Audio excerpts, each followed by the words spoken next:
ठीक है, तो आज जो हम क्लास चेकआउट करेंगे वो बिजनेस स्टडीज़ की होगी। ये पहला चैप्टर है जो कि मैनेजमेंट के ऊपर है, जो कि पार्ट ए में आता है principle and management of functions of management. ठीक, पहला चैप्टर है nature and significance of management. हमारे चैप्टर का यही नाम है, nature and significance of management. Management actually हमें बिजनेस स्टडीज में पढ़ना है, बट अगर मैनेजमेंट को आप लोकली देखें या किसी भी नॉर्मल भाषा में देखें तो हमें रोज कोई ना कोई मैनेजमेंट करना होता है, हर चीज़ के लिए मैनेज करना होता है। जैसे कि मान लीजिए कि अभी हमने एक क्लास ऑनलाइन डालनी है या हम वीडियो शूट कर रहे हैं, इसका भी मैनेज करना पड़ा कि ये बोर्ड यहाँ पे आए, हम सेटअप कर रहे हैं, फिर इस तरीके से। या और भी हम छोटी अगर बात कर लें कि हमें अगर दिन में खाना खाना है, ठीक, तो हमें क्या खाना है ये सोचना पड़ेगा, कहाँ से लाना है ये सोचना पड़ेगा, वो हर एक चीज़ सोचनी पड़ेगी जिस तरीके से वो बन जाए। ऐसा बिल्कुल नहीं होगा कि हम खाना खाने बैठेंगे और खाना तैयार हमारे पास रखा होगा, नहीं, हमें उसका मैनेज करना पड़ेगा, उसकी मैनेजमेंट देखनी पड़ेगी कि कौन सी चीज़ कहाँ से आएगी, किस तरह आएगी, और उसके बाद वो आ जाएगी तो उसके बाद हमें फिर उसको किस तरह बनाना है, किस तरह करना है, फिर सर्विंग के लिए सब कुछ। और जैसे ही ये एंड होगा वैसे ही रात के खाने के लिए आप प्लान चालू करेंगे। सो मैनेजमेंट बहुत कुछ है, बहुत कुछ इसमें लिखा है पूरी बुक में, अभी हम आगे बहुत कुछ देखेंगे। So it's an continuous process, it's never ending process ये। बट मैनेजमेंट में एक चीज़ जो बहुत पढ़ने के बाद जो हमने देखी है वो ये है कि जहाँ से मैनेजमेंट खत्म होता है वहीं से मैनेजमेंट चालू होता है। So wherever the management ends there the management starts. So ये चीज़ें हम आगे देखेंगे। ये पहले चैप्टर का कुछ टॉपिक्स है जो हम कंसिडर कर रहे हैं। नेक्स्ट आई थिंक ये चैप्टर 2 या 3 वीडियो में खत्म हो जाएगा maximum. So we will see over it. First of all management की डेफिनेशन है जो कि हम देखेंगे। So I will read to it. Management is a process of designing and maintaining such an environment in which individual work together in a group, accomplish selection groups effectively and efficiently। इस पूरे definition में दो चीजें common आपको जो 3 important बात मिलेगी वो एक है कि ये एक प्रोसेस है, इफेक्टिवली और एफिशिएंटली। ये 3 ऐसी बातें हैं जो कि पूरे मैनेजमेंट में आपको देखनी होगी। ओके, जो कि आपको देखनी होगी। सबसे पहली बात ये क्यों लिखा है that management is a process, ठीक, क्योंकि ये वन टाइम नहीं है, वन टाइम नहीं, ठीक, ये होता रहेगा। हमने क्या कहा, जहां से मैनेजमेंट खत्म होता है वहीं से मैनेजमेंट चालू होता है। The management where it ends it started over there. हमेशा मैनेजमेंट कंट्रोलिंग पे खत्म होता है और वहीं से हमारी नई प्लानिंग चालू हो जाती है। सो whenever it ends it starts, so it is not a one time process, it's a lifelong process or it's a continuous process, that's why it is a process। okay, फिर बात आती है नेक्स्ट चीज की, एफिशिएंटली।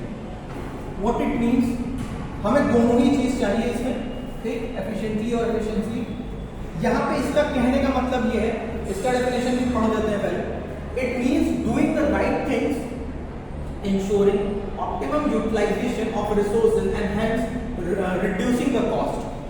हमको करना क्या है पूरे मैनेजमेंट में, सबसे पहला काम कि हमको कॉस्ट रिड्यूस करना है।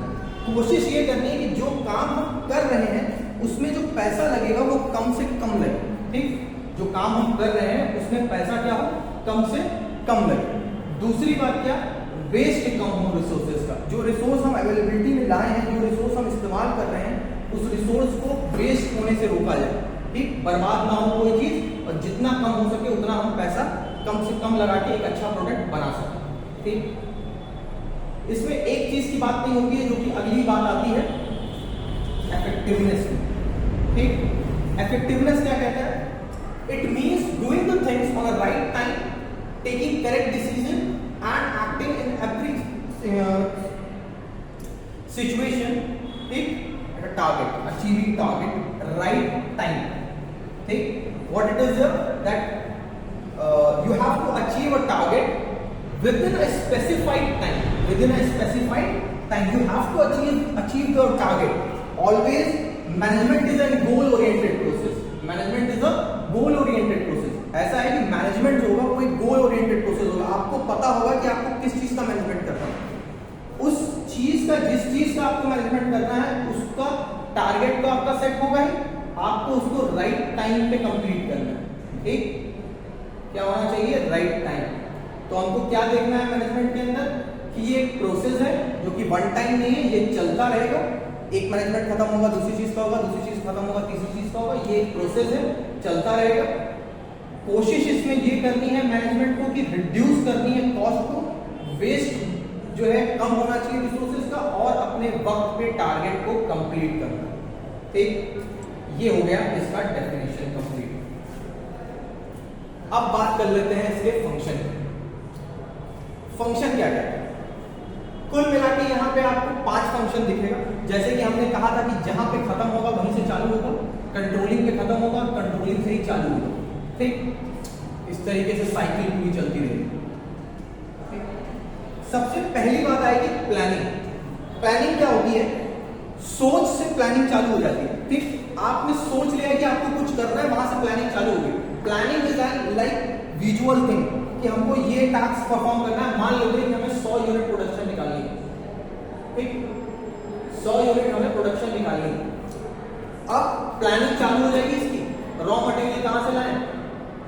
ठीक, लेबर कितना चाहिए, कॉस्ट क्या लगेगी, और कितनी कॉस्ट चाहिए, प्लेस क्या चाहिए, पीपल क्या चाहिए, labour people same thing. Whatever we will set the wages, उनको कितनी हमें सैलरी देना होगा, किस तरीके से प्रोसेस चलेगा, ये सारी चीज आपको क्या करनी है? प्लान करनी है। एक विजुअल आपके दिमाग में होगा कि ये काम ऐसे होगा, ये काम ऐसे होगा, ऐसे ऐसे ऐसे करते हुए हमें पूरा काम कंप्लीट करना है। मतलब आपकी सोच से ही सब कुछ हो जाएगा। यही प्लानिंग है कि कौन सी चीज कहां से आएगी, रॉ मटेरियल कहां से आएगा, हम कहां पे अपना स्टॉक को बेचेंगे, हमारा सेल पोजीशन क्या होगी, हमारी परचेजिंग पोजीशन क्या होगी, हर चीज you have to plan first. जब प्लानिंग हो जाएगी तो सेकंड यहाँ पर आता है ऑर्गेनाइजिंग। आपने प्लान कर लिया कि यहाँ से आपको ये करना है, वहां से वो करना है, वहां से वो करना है। जबकि हमने एक आप 11th में आपने पढ़ा होगा प्लान लेआउट के बारे में। ठीक है, तो प्लान लेआउट के बारे में यही सोचा है कि आपको सब कुछ प्लान आउट करना होगा कि कौन सी चीज किस तरीके से पहले होगी, क्या चीज बाद में होगी। यही ऑर्गेनाइज फॉर्म होता है, किसी चीज को कायदे से रखना। ठीक है, कि हाँ भाई हमको पहले परचेज करना है तो कितना रॉ मटेरियल परचेज करके हम स्टॉक कर सकते हैं, क्या कुछ कर सकते हैं, हर एक चीज को ऑर्गेनाइज करना। ठीक, उसके बाद बात आती है स्टाफिंग की कि आप किस तरीके से अपने स्टाफ को रखेंगे। इसमें 2 बातें आती हैं। ठीक है, एक बात आती है right person to the right job, ये चीज आप लोग बहुत बार सुन चुके होंगे। दूसरी बात आती है नंबर। ठीक, कि आपके नंबर क्वांटिटी क्या होनी चाहिए। ऐसा ना हो कि आपके पास बहुत ज्यादा एक्स्ट्रा लोग हो जाए। ठीक, आपको अगर 20 लोग की जरूरत है तो 20 लोग रखें, उससे ज्यादा ना हो, और वो जो लोग हो वो right person to the right job पे हो, अपनी जगह पे मौजूद हो। ऐसा नहीं कि किसी को कुछ काम आता है उसको किसी कोई और काम दे, और ऐसा भी नहीं होना चाहिए कि लोग ज्यादा हो। स्टाफिंग 2 तरीके की बात बताती है। पहली बात बताती है right person to the right job, और दूसरी बात बताती है नंबर ऑफ लेबर्स और number of people that you need for that project और you need for that process. ठीक, अब आपने स्टाफिंग कर ली, नंबर ऑफ पीपल चुन लिया, right person to the right job दे दिया। अब आपको क्या करना है? डायरेक्ट करना है, डायरेक्टिंग का काम करना है। क्या करना है? उनको बताना है कि कौन सा काम कैसे होगा। प्लानिंग आपने की है ना, प्लानिंग उन्होंने तो की नहीं है, स्टार्टिंग में तो की नहीं है। अब प्लान आपने किया, आपको उसे डायरेक्ट करना होगा कि कौन सी चीज कैसे होगी, क्या होगा, किस तरीके से टास्क परफॉर्म करना है, कब रॉ मटेरियल आएगा, कब जाएगा, कब कितना प्रोडक्शन निकालना है, क्या कुछ करना है, कितना स्टॉक बना के रखना है। Everything you will direct to them. Okay, to them, fine. इसके बाद क्या आता है? Last, controlling. आप सब कुछ कर लीजिए, हर चीज आप कर लीजिए, पर अगर आपके बिजनेस पे आपका कंट्रोल नहीं है तो सब बर्बाद हो जाता है। ठीक, इसलिए आपको अपने प्रोसेस पे, आपके बिजनेस पे अपने कंट्रोल रखना पड़ेगा। हर एक चीज को चेकआउट करना पड़ेगा कि सारी चीज सही हो रही है। अब हमने right person to the right job रखा है तो क्या वो राइट काम कर रहा है, अपनी जगह पे है कि नहीं है। ठीक, जो परचेज जहां से होनी थी वहीं से हो रही है, जितना होना चाहिए उतना ही हो रहा है।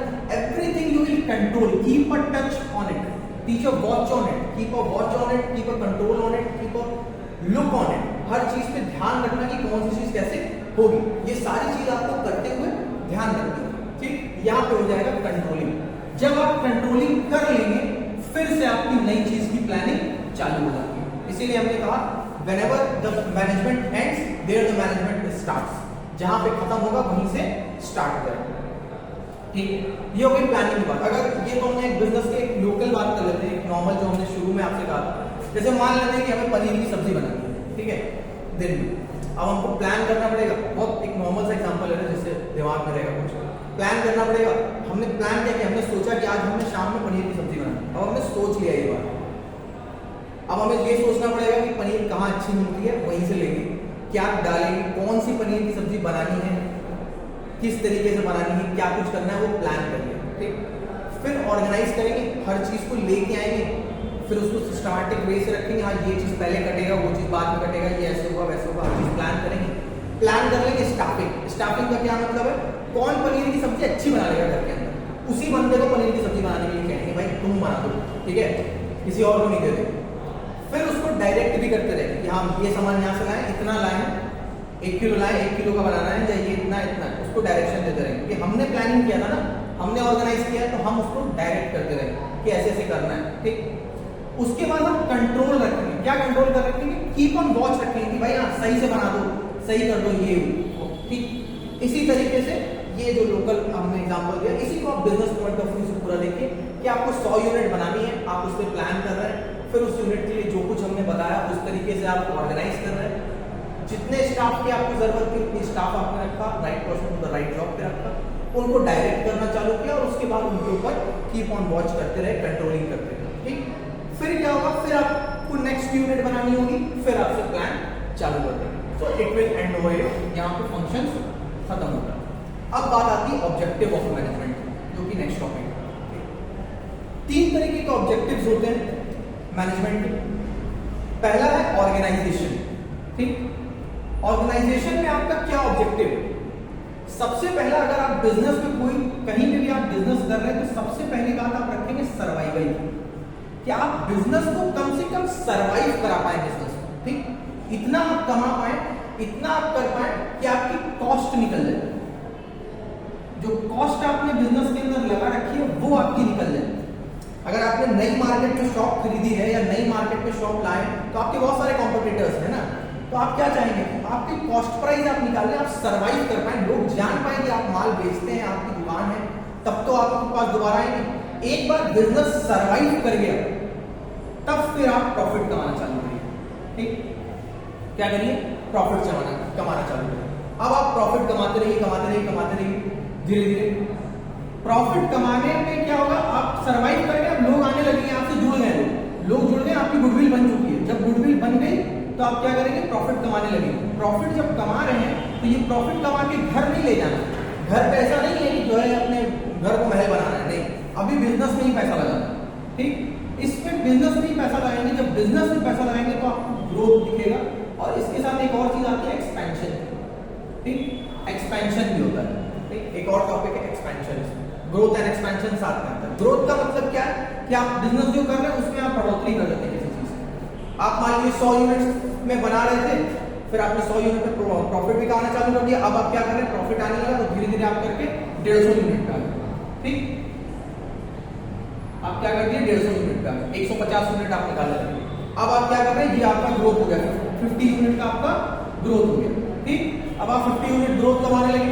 अब आपको क्या करना है, अब जब आपकी यूनिट बढ़ गई तो आपका प्रॉफिट और बढ़ गया, सही है, प्रॉफिट और बढ़ा तो आप क्या कर सकते हैं, अब आप एक्सपैंड भी कर सकते हैं, बिजनेस को एक्सपैंड कर सकते हैं। क्या एक्सपैंड कर सकते हैं, एक जगह से दूसरी जगह ले जा सकते हैं, मतलब एक शॉप से 2 शॉप कर सकते हैं, एक फैक्ट्री से 2 फैक्ट्री कर सकते हैं, या फिर आप अपने बिजनेस में कोई और यूनिट भी, मान लीजिए 1 यूनिट आप कोई ब्रेड या कुछ बना रहे थे, तो आप जो है बिस्किट या कुछ और भी, मतलब एक के साथ आप एक और इंडिविजुअल ऐड कर सकते हैं, या आप प्लेस भी चेंज कर सकते हैं, आप ब्रांचेस बढ़ा सकते हैं। That is called expansion.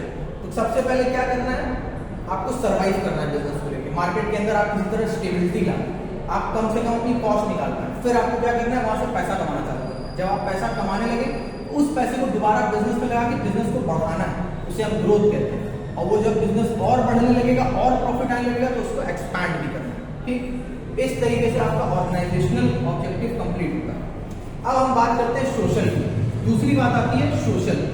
Social क्या कहता है, सोसाइटी के लिए करना। ठीक, बहुत सिंपल सी बात है, एक बिजनेस सोसाइटी के लिए क्या कर सकता है, इको फ्रेंडली प्रोडक्ट बना देते हैं। ठीक, अगर हम बिजनेस कर रहे हैं तो जाहिर सी बात है बढ़ेगा बिजनेस, तो बिजनेस बढ़ेगा, इंडिया बढ़ेगा, सीधी सी बात। क्या होगा? लोग आएंगे ज्यादा। हम क्या कर रहे हैं? एम्प्लॉयमेंट जनरेट करेंगे। तो दो तरीके का आप सोशल काम कर सकते हैं। आप इकोनॉमिक में आप इन्वायरमेंट में इको फ्रेंडली प्रोडक्ट ला सकते हैं, या इको फ्रेंडली प्रोडक्शन आप कर सकते हैं अपने बिजनेस के अंदर। दूसरी बात, आप क्या कर सकते हैं? एम्प्लॉयमेंट जनरेट कर सकते हैं। भाई आप एम्प्लॉयमेंट जनरेट करेंगे, स्टैंडर्ड ऑफ लिविंग सबका, जितने भी लोग आपके जुड़ेंगे, स्टैंडर्ड ऑफ लिविंग इंक्रीज होगा, उससे सोसाइटी को फायदा। ठीक। तीसरी बात आती है पर्सनल। पर्सनल का मतलब है, पर्सनल में सबसे इंपॉर्टेंट बात जो आती है और सबसे सही ये है, वेजेस या सैलरी रिलेटेड। ठीक। पर्सनल का मतलब कि आपके बिजनेस के अंदर जो एम्प्लॉय काम कर रहे हैं, आप उनके लिए क्या करते हैं? आप बिजनेस के अंदर जितने भी एम्प्लॉय आपके यहाँ काम करते हैं, आप भाई उनकी सैलरी बढ़ा दीजिए, सब कुछ सही रहेगा। ठीक। हर चीज वहीं से डिपेंड करती है कि सैलरी अच्छी हो। अगर सैलरी अच्छी होगी तो मेंटल पीस ज्यादा होगा, आप ज्यादा अट्रैक्टिव होंगे किसी चीज को लेके, आप ज्यादा काम करेंगे। सो इट इज लाइक कि फेयर वेजेस और सैलरी मिलने में आपको क्या होगा? अच्छी आपको ग्रोथ देखने को मिलेगी। आदमी और चाहेगा तो ग्रोथ करेगा। उसको आप क्या कर सकते हैं? और पर्सनल में आप उसे बोनस दे सकते हैं, सरप्लस दे सकते हैं। आप क्या कर सकते हैं? उसके साथ आप जो है, आप वर्किंग कंडीशन अच्छी है, मेंटल पीस होना चाहिए जब आदमी काम कर रहा है। ठीक है। उसको क्या दें आप? ज्यादा से ज्यादा वर्किंग कंडीशन अच्छी है। ठीक। जितना भी हो सके बहुत ज्यादा टॉर्चरिंग या बहुत ज्यादा प्रेशराइज काम ना हो, आराम से फ्री काम कर सके वो इंसान। तो फ्री होके काम करेगा तो सिर्फ बॉडी से नहीं, अपने मेंटल पोजीशन के साथ साथ हार्ट पोजीशन से भी जुड़ेगा, और that will be more effective to your business. ठीक। और उसके बाद आप ट्रेनिंग दे सकते हैं, प्रोग्राम्स लगा सकते हैं। इससे क्या होगा? उनमें और स्किल्स डेवलप होगी। जब स्किल डेवलप होगी तो क्या देखने को मिलेगा हमको? फिर से उनकी सैलरी ही बढ़ेगी। अरे भाई, कोई पैसा अगर किसी के अंदर ज्यादा स्किल आ जाती है या वो अपग्रेड कर जाता है तो क्या होगा? उसकी सैलरी बढ़ेगी। अल्टीमेटली ले देके हमें सैलरी बढ़ाना है, क्योंकि सबसे इंपॉर्टेंट बात किसी वर्कर के लिए यही होती है कि उसकी सैलरी क्या है। तो उसकी सैलरी अगर बढ़ेगी तो वो पर्सनली अपने आप ग्रो करेगा। पर्सनल उसकी सैलरी बढ़ाने के साथ साथ आप एक अच्छा इन्वायरमेंट उसको दें, ये भी एक इंपॉर्टेंट बात है कि सैलरी ज्यादा हो बट इन्वायरमेंट अच्छा नहीं, प्रेशराइजिंग है, तो भी वो खराब चीज है। तो एक सैलरी अच्छी हो, उसकी वर्किंग कंडीशन अच्छी हो, और अगर ऐसा है तो उसको स्किल डेवलपमेंट प्रोग्राम्स और उसको ट्रेनिंग दी जाए कि वो और ऊपर जा सके। ठीक। तो इसके बाद भी कुछ टॉपिक्स हैं, आई थिंक समझ में आया होगा। जिसको नहीं समझ में आया वो पूछ सकता है, बट इसके बावजूद कोई भी दिक्कत आएगी तो सवाल पूछा जा सकता है। ठीक है। और नेक्स्ट टॉपिक नेक्स्ट वीडियो में कंसिडर करेंगे, तो प्लीज समझ में आ जाए। ओके।